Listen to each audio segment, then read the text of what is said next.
Investment advisory services offered through SWAN-Capital Management, LLC, a SEC-registered investment advisor. SWAN-Capital Management, LLC, and SWAN-Capital are independent entities. What your money would say. Andrew McNair. Money Talks. Are you listening? Money Talks. Are you listening? Money Talks. Are you listening? What your money would say with Andrew McNair.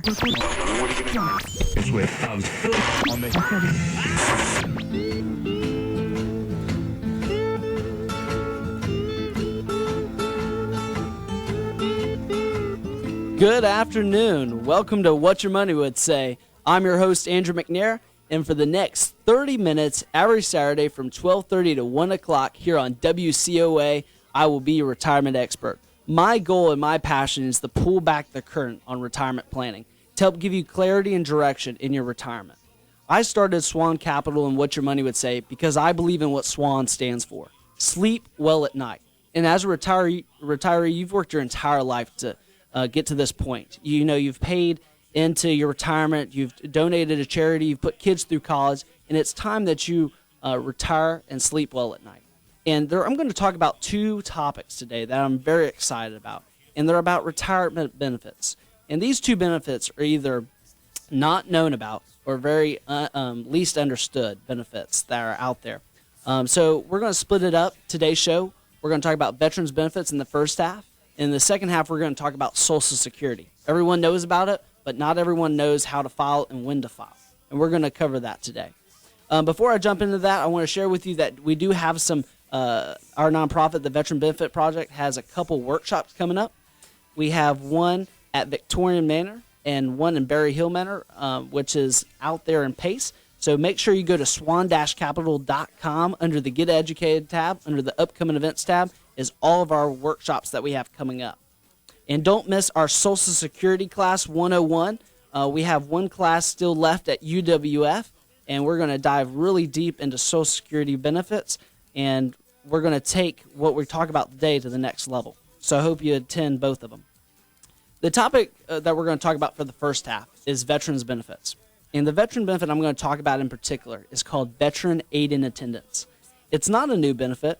It's a benefit that's been around since 1951, and it was created to help offset any assisted living or home health care expenses for wartime veterans and their spouses. And I started the Veteran Benefit Project, which is a nonprofit to help, first and foremost, to locate all veterans, their widows, and families, wherever we may find them. And we inform them of the availability and qualifications of these VA benefits. And we assist them, however legally possible, with the help of VA service officers in qualifying these claimants. And we partner with healthcare professionals like assisted living and home healthcare companies around the community to get the word out.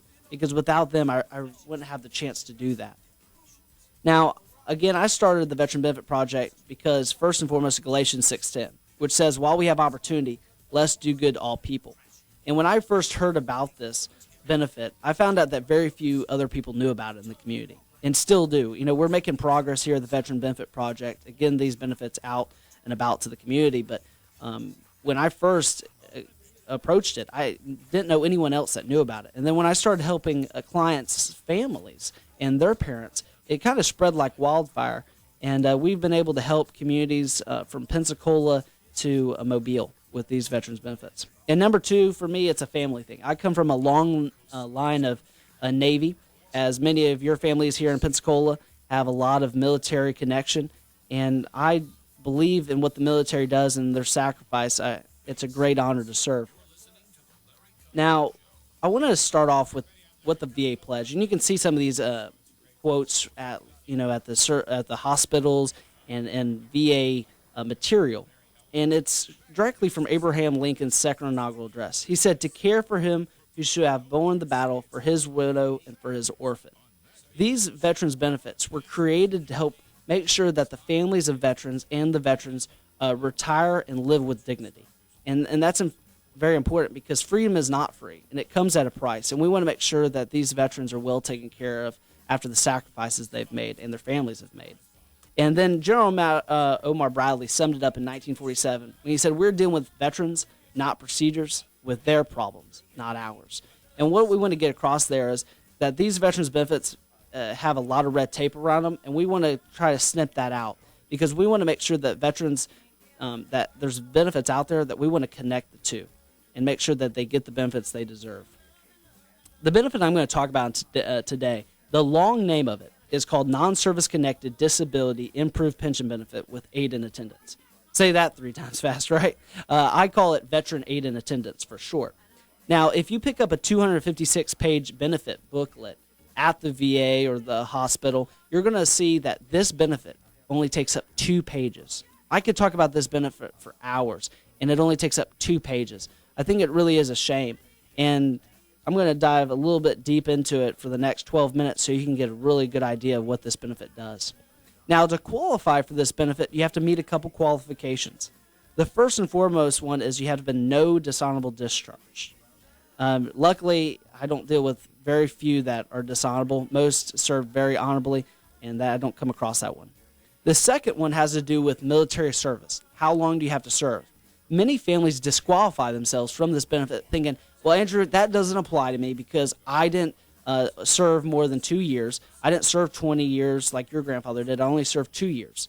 Well, it's really surprising when they found out that they're eligible for benefits. Because I ask families, how long do you have to work in today's society to get a pension these days? Some say 10 years, 20 years, 30 years. I'm more leaning to the side of never for our generation because we kind of got rid of the pension business. And when we talk about Social Security in the next 15 minutes, you'll find out why we're getting out of the pension business.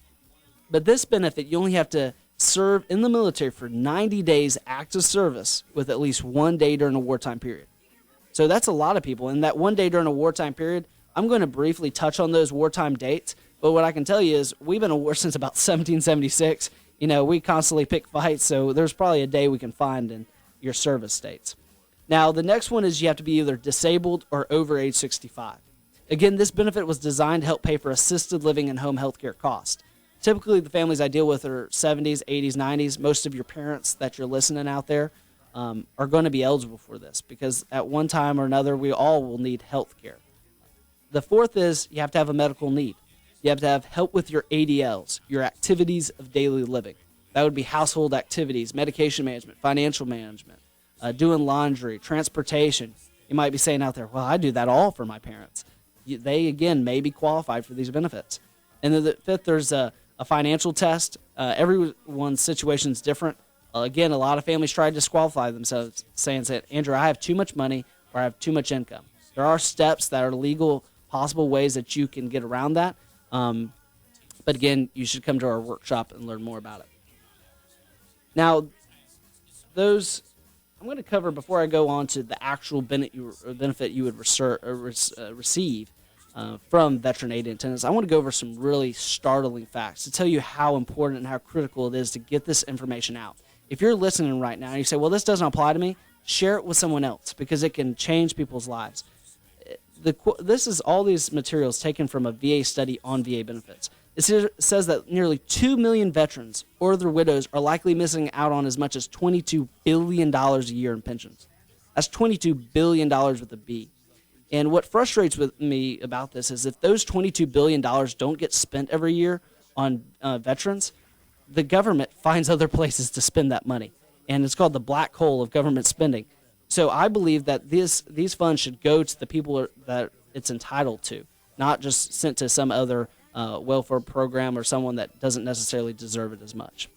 Also, the VA says veterans generally are completely unaware that this program exists. So that they know that this doesn't exist, but did you see it on Monday night, CNN, Friday night at Fox? It doesn't get a lot of advertisement. And this is my favorite quote out of this. They found a study. They said, there's so many of these people. We don't know who they are, or where to find them. That makes me scratch my head because don't they know where you are on April 15th? And if they don't know where you are, they know where your checking account is. So I have a problem when they say that they don't know where these families are, or these veterans that deserve these benefits. Now, the wartime service dates, I promised you I'd cover those. We have World War II dates, Korean War, and Vietnam, and Gulf War. I'll give you an example. I won't go into each date, but World War II ranges from December 7th, 1941 to December 31st, 1946. Now, if you're a big history buff out there, you're saying, well, Andrew, that doesn't sound right. World War II ended in 1945. I knew that. But you said December 31st, 1946. That's not a typo. They extended the dates on a lot of war times to encompass all the soldiers that got in early or got in late. So, again, a lot of families disqualified themselves from this benefit saying, no, I don't receive this benefit because I probably didn't serve during a wartime. They'll be very surprised. Or they say, well, Andrew, I didn't carry a machine gun in Korea. It doesn't matter. You could have been developing film in Texas and still be eligible for these benefits.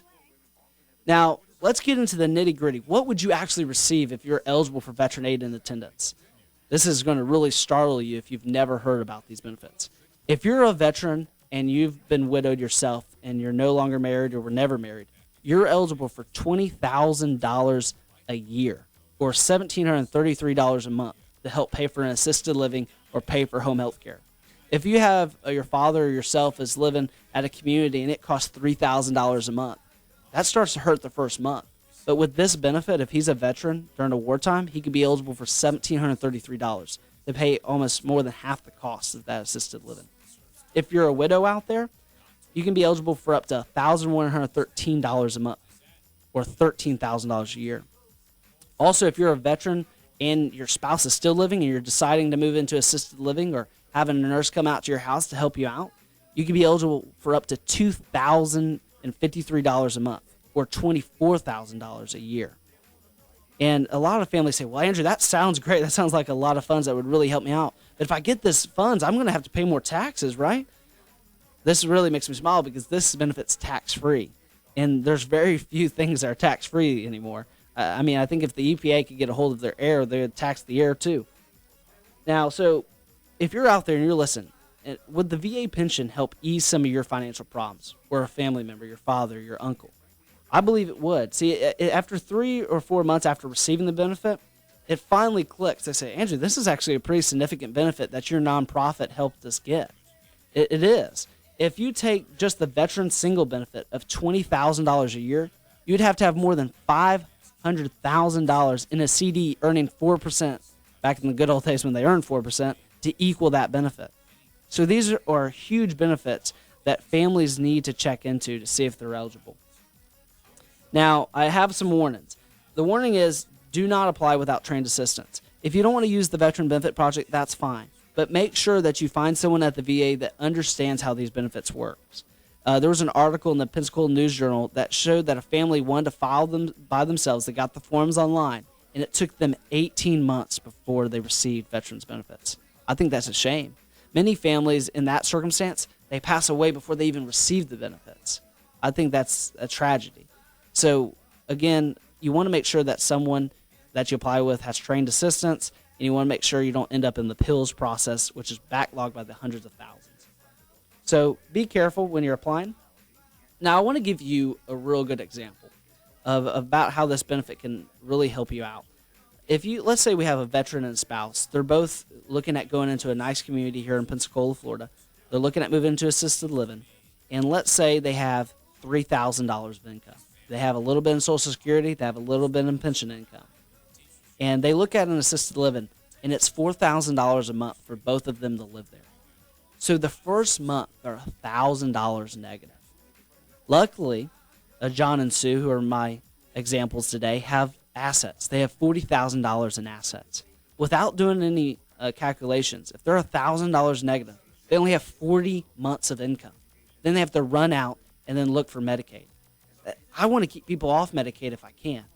This benefit will help them get $2,000 a year, $2,000 a month from the VA, or $24,000 a year. If they're $1,000 negative and they get $2,000 from the VA, they're $1,000 positive. You went from $1,000 negative to $1,000 positive. That changes people's lives and makes sure that veterans retire with dignity. Now, time is of the essence. The VA approval process, as I already told you, can take up to 12 months. Our average time is about 3 or 4 months. Sometimes it's less, a little bit more, and they say, well, Andrew, how can you do it in 3 or 4 months and the VA does it in 12?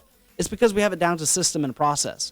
Also, the great people down at the VA do lots of different benefits. We do this one sole benefit. That's why we have it down to a system and process. If you think you have a family member that is eligible for this benefit, or would just like to learn more information about veteran aid and attendance, to help learn how to receive up to $24,000 a year from the VA to pay for assisted living and home health care expenses, I have a couple steps for you. There's two options you can go. If you want to learn more, you can check out our workshops at SWAN-Capital.com under the Get Educated tab. Or if you just want to see if you're educated and you want to talk to a real-life person, give us a call. Give my nonprofit a call, which is 850-380-5137. That's 850-380-5137. And we'll see if your family member is eligible for any VA benefits. Okay. Now, in the next part of the show, we're going to talk about Social Security benefits. But before then, I want to give you a chance to go check out SWAN-Capital.com and see if you can sign up for a workshop for one of our Veterans Benefits workshops.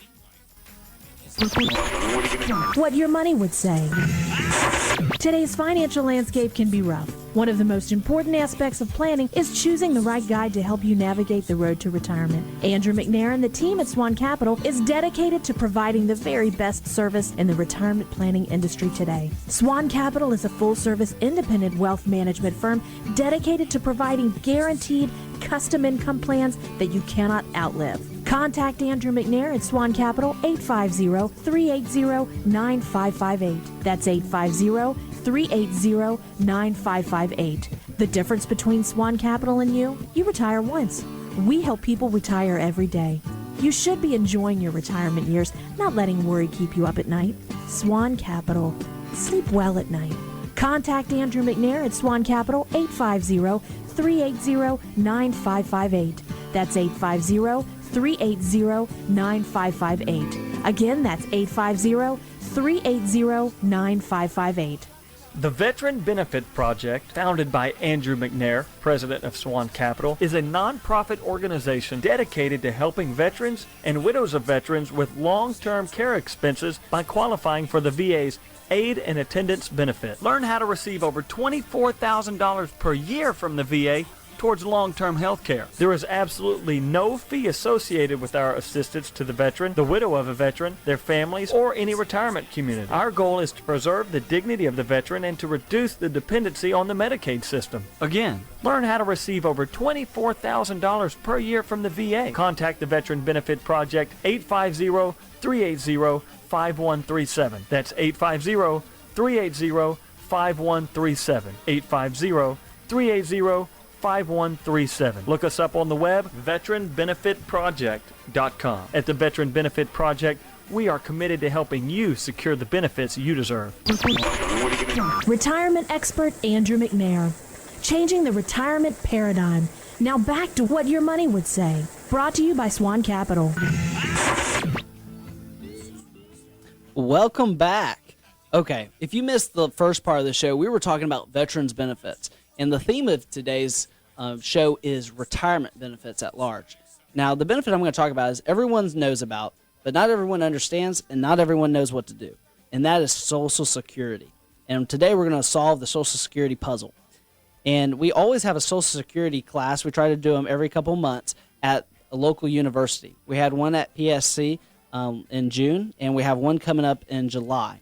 That I encourage you to, if you're saying, well, Andrew, you talked about a lot of things, you talked real fast, and you want to see me in person and hear me talk, come to UWF, check out the times and the tuition fee, which is at swan-capital.com, and go to the Get Educated tab under the Upcoming Events tab. You'll find out more information. Now, Social Security, let's start off with how it started. It started off in August 14th, 1935. When FDR signed the Social Security Act into law. Now, back then, the life expectancy was around 65 years old. So keep that in mind as we continue. Now, it was created to provide older workers a supplement for retirees. Now, it was designed to transition the older generation out of the workforce and make room for the younger generation. This is where the retirement elusive goal actually came to existence.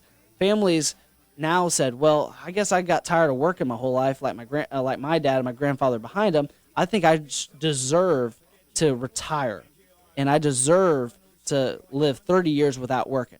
And I think it's great. I think retirement's a great thing where you can, follow other passions and not worry about money. But this is where the retirement mindset came from and went mainstream. Now, I want to talk about the first recipient of Social Security. Her name was Ida Mae Fuller. Her monthly payment back in 1939 was $22.54, which will buy you a Big Mac and a fries and a McWrap for your child right about now. But that was a good bit of money back then. She paid into the system $24.75. So not too bad. First 2 months, she makes her money back. But this is what they didn't count on when they created Social Security. It was very short-sightedness. Ida lived to 100 years old. So when the life expectancy was 65 and the first recipient lived to 100 years old, I think we got a problem. She paid in $24 and she pulled out $23,000 of benefits. I'm not really good with math, but I don't think that's going to work out long term. Just my opinion. Now, Social Security is not very simple. You don't say. It's a government program, right, Andrew? There's a lot of things that go into finding out when to claim, what benefit to choose, and there's a lot of things to sort through, and there's a lot of factors. Some of these factors are full retirement age, delayed retirement credits, restricted application, marital status, primary insurance amount, file and suspend, earnings test, and taxes. Well, gosh, that's a lot to know. Well, all those factors have an effect on your Social Security. But the reality is Social Security, that decision requires a lot of planning, a lot of forethought, analysis, and expertise. And each rule is connected to another and perhaps in combination with each other. So it's not something that's very cookie cutter. It's not a decision that you can say, well, Joe at the water cooler said I should take Social Security early because it may not be there. I think that's foolish thinking to think that Joe's situation is just like yours, that he worked the exact same 30 years and he has the exact same marital status and he has all these same factors that are just like you. I think that's very short-sighted as well.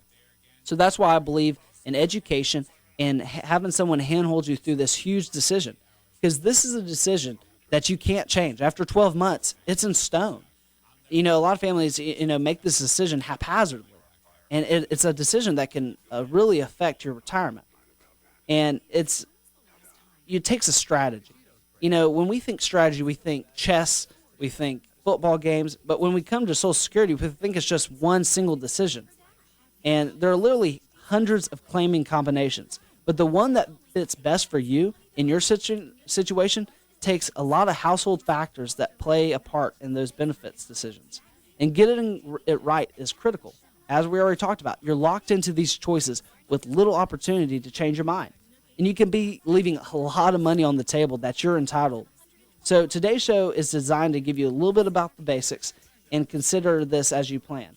But there's no way in the next 10 or so minutes that I can encapsulate the hundreds of different combinations you could choose and then try to match it up with thousands of listeners out there. It takes a one-on-one consultation to really get the true answer. But let's continue. Here are the common questions I get when families and clients come into my office. They say, Andrew, will Social Security even be there for me when I'm ready to retire? That's a great question. We see all these governments being downgraded, and we're worrying about our own government's fiscal level. Now, the next question is, will Social Security be enough to live on in retirement? It depends. It depends on your situations. It depends on what you're going to consume in retirement. A lot of people say, well, I can live on less. I think retirement gets more expensive. You're enjoying a 7-day weekend instead of a 2-day weekend. So I think retirement is actually more costly. Now, how much will I receive in retirement? It depends on how you claim. And then the last question is, how can I maximize my benefits? And we're going to briefly touch on that. So let's jump into the first one. Will Social Security be there for me? In short, yes, it will.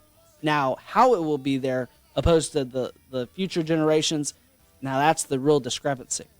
The media has created a big deal of hype about Social Security. Sadly, a lot of it's politically charged to attach Social Security to instill fear and to push you to either one political party or the other.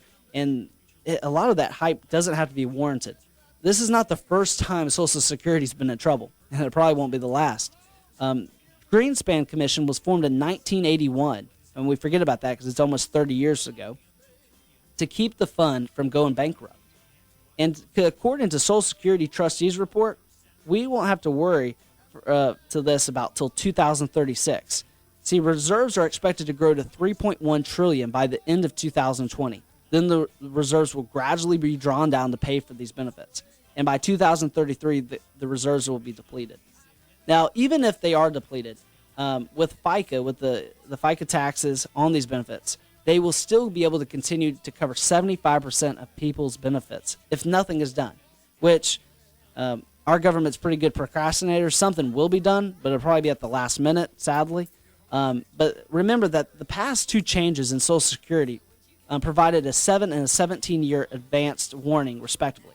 So if you're 60 years or older, you probably don't have to have or worry about any changes for your lifetime. Now, for my generation, we're probably in trouble. Now, will Social Security be enough to live on? Probably not. And the reason why, it was never intended to be. It was a supplement. It wasn't designed to be IDA's full financial plan. Social Security was supposed to just be a supplement. It's sad that families are saving less and less, and they're expecting the government to pay more and more for their life and their retirement. For this retirement paradigm that came up is only about 70, 80 years old. I mean, we were working our whole entire life. Now people think they're entitled to a retirement, and the government is not entitled to pay for this retirement. Now, we have paid into it, and they are obligated to pay these benefits back. But I want to say that you need to encourage you to take your retirement planning and your estate planning into your own hands, because no one, and you don't want some government bureaucrat running your retirement plan. I encourage you to take it into your own hands, because retirement spending for the average retiree is pretty astounding. If you add up shelter, utilities, transportation, clothing, and healthcare and food, that adds up to $33,000 for an average retired couple. And for your situation, it could be more or less, depending on how much you want to travel and enjoy your retirement. So given that our necessities total a fairly large amount, it makes sense to get as much from Social Security as possible. And your retirement may last 30 years or more, as we've already talked about Ida, the first one living to age 100. So have you saved enough to last? At SWAN-Capital, first and foremost, we want to make sure that you never outlive your money, that you can sleep well at night knowing that your funds added with Social Security are going to make sure you never outlive your money. And if the case is that you have limited resources, maximizing your Social Security benefits is hugely important. It becomes even more and more important how much assets you have. Okay. So the next thing we're going to talk about is, how much will my benefit be? And it depends. It depends on when you take your benefit. Are you going to take it early or are you going to take it late? So there's a lot that goes into it. But before we wrap up the show today, I want to talk about how we can maximize your benefits, because there's a lot of popular claiming strategy. And a claiming strategy is analyzing the rules of Social Security and creating a plan, not just a decision, to claim benefits for a particular outcome specific to your situation. And this may involve combining or postponing certain benefits at a particular time to maximize your cumulative lifetime benefits. Now, there's other benefits that are out there, spousal benefits, survivor benefits. If you have some needs out there and you got some questions that you want to ask, give us a call at SWAN-Capital, 850-380-9558, and we'll talk about that with you. But I want to talk about maximizing these benefits. When should you start benefits? It depends on your marital status, your age, your health outlook, likely longevity, total assets available, liquid assets. There's a lot of things that goes into this.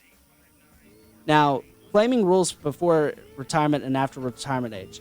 There's a couple claiming strategies that became very popular. File and suspend. They have one called file to restricted application. Those are the popular ones. There's also one called voluntary suspend. There's a lot of options out there, and I can't cover them all today, but I would encourage you to come to our Social Security class at UWF or give us a call at 850-380-9558. That's 850-380-9558. And I look forward to seeing you next week when we bring on the mayor and talk about the upcoming development of Pensacola, your community. I'll see you next week. Have a good week.